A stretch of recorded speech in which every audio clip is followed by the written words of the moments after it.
হায় রে, মানুষটা যে কখন বাহির হইল এখনো তো দেখতেছি না। কোথায় যে গেল? সামনে যাইয়া দেখে আসি আসে কিনা। তাই বলে সন্না সামনে যেতে লাগলো। তারপর দেখলো সে একটা কাঠের উপরে মাথায় হাত দিয়ে বসে আছে।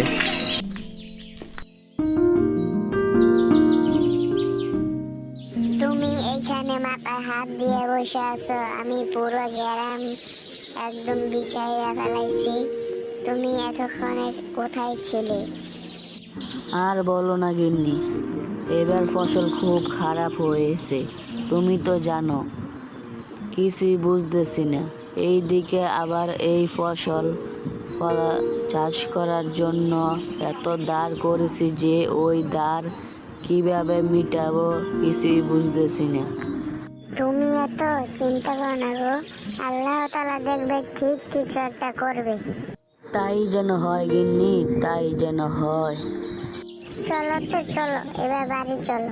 অনেকক্ষণ তো বাইরে বাইরে ঘুরলি। তাই বলে তারা দুজন তাদের বাড়ির দিকে যেতে লাগলো।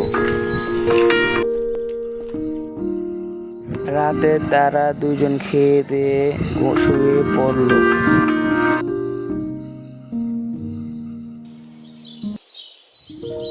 মিচকে সকালে অনেক জলদি করে উঠে পড়ল। সে সন্নাকে ডেকে বলল,